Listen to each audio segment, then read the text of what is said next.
Hello everyone and hi, good morning all the students of 6th standard. Today we are going to learn the second lesson of history, that is sources of history. This is the second one lesson of our syllabus. In this second lessons, some points are there: material sources, written sources and oral sources. As we know that these sources we are learning from the last year. Three sources are there: material, written and oral sources. Sources of ancient Indian history, next one point, and precautions to be taken while writing history. When we are writing history, what kind of precautions we have to take? For example, when we are writing, what precautions we have to take? When we are walking on the road, what precautions we have to take? Same way, when we are writing the history, at that time, which precautions we have to take? So these are the points are there.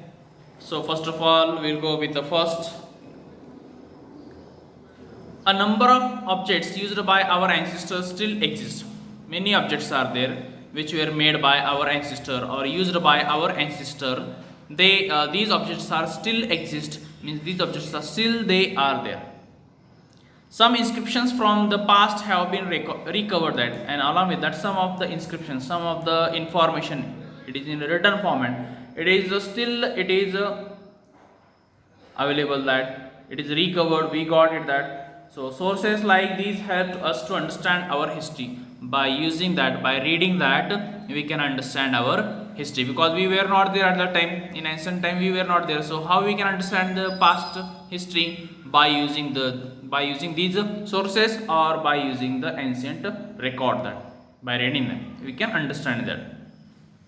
History can also be learned through the customs and traditions, folk arts, folk literature, as well as historical document. Along with that, we can understand history by reading the document there, by following our custom and traditions, folk arts, folk literatures. These are the sources of history. By using these sources, we can understand the history. Many customs and traditions we follow now, in present time also we follow continuously, that old customs and traditions that we follow, festivals also we celebrate, behind that certain history is there, that we keep alive that. So by using all these sources, we can understand history there. These sources are known as the sources of history. So documents, written documents, literatures, customs, traditions, folk arts, folk literature, all these sources are called as the sources of history, or they are the part of sources of history. These are of the three types: material sources, written sources and oral sources. So there are the main three parts of the sources of history. In that, first one is the material, written and oral sources. So first of all, we will see the first one point: material sources. Structures such as a fort, rock cut, caves, stupas are known as the material sources of history. So these are structures, for example, structures, forts, caves, stupas. These examples are included, or they are the part of the material sources of history. Material sources means the sources which we can touch, which we can see, and they are there, available there. To that we can call as a material sources, or along with that another we can say that a substance which is made by the material, to that also we can call as a material sources. So try to guess what other structures can be called as a material sources. Along with this, which are the another examples are there. Man uses a variety of things in our day-to-day life. We use a number of the things in our day-to-day life. For example, we use that for dishes, that plates, we use the chairs, we use the tables, we live in a home. Number of the examples are there, or variety is there, that we use in our day-to-day life. They are known as artifacts. So all these things, they are known as artifact used by human in past, provide us valuable information about life in the ancient times. By using these artifacts, we can get the information about the past life, or we can get the meaning about the past, or we will get the information about the past time then, or ancient time. We can decide the period of ancient artifact like earthen pots by studying the shape, color and design on ancient potsherd. If anyone ancient object is there, if we get that object by seeing the design, the shape and the color of that object we can get, we'll try to get the near year, in which year that artifact was used, that will get. Along with that, we get the informations through the ornaments and other artifacts through the light on the social interaction, what kind of social interaction was there at that times, that we can understand by seeing the ornament. Ancient ornaments were different, how men and women they adorn their bodies by using these ornament that we can get. We get information about the diet of the people from the remain of the food grains, seeds and bones of the animals found in excavation. So during the excavations time, that whatever the remains we have found, that remains of the animals, remains of the human beings, along with that seeds or the food grains or the bone of the animals, that by observing, by studying that, we can see, we will get the information about the diet of the people, what kind of diet mostly they use in their day-to-day life, that what kind of food they eat. We also find ancient coins and seals, old coins or the seals, that old currencies. We see that all these gives us information about the human activities in the past.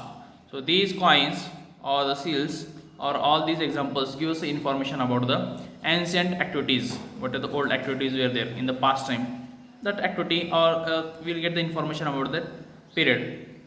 Such artifacts, articles, monuments, or their ruins are called the material sources. For example, artifacts, articles are there, monuments are there, coins are there. All these are called as the material sources of history. Through this, we get the information about the past time or the past event. That food grains do not last long. That they get easily infested and turn into the powder. That most of the food grains they do not last long. They are not miss. If you keep the food grain for 1 or 2 years, automatically it will be turned into the powder. That but the food grain, if we keep that, it will turn into the powder. In ancient time, people used to roast food grain before grinding them. That in ancient time, what the people they were doing, that they were roasting to the food grain before to grind. They were roasting that. So this is in present time, what we will do before the grind, we will not roast the food grain, that as it is we keep, sometime we will keep in the sunshine, that and after we will take toward the flour mill. That but in ancient time they were roasting that, and then afterward they were grinding, giving some little bit heat to that food grains. If a few grains got charred while roasting, they were thrown away. That if some of the food grains were remain as it is, that charred, what they were doing, they were throwing there, taking out, and they were throwing away that. Such charred grains can remain intact for a long period, and such of that roasted food grains were there, they remain as it is for the longer period. During the excavation, such charred grains can be recovered when excavation was started. So such type of charred grains we got or we found during the excavations. When these are inspected in a laboratory, we came to know about the grains it is. So when these grains, charred grains, when they collected and when they took into laboratory and when they checked or examined, then we got the information. These were the old grains were there, they were roasted, and we also got the information about the time or the period, in which periods mostly they were used. That so this was a ancient history or the information, that or some little bit information about the material sources. Some of the examples they give, that potsherd, old ornaments or the earthen pots, copper plates.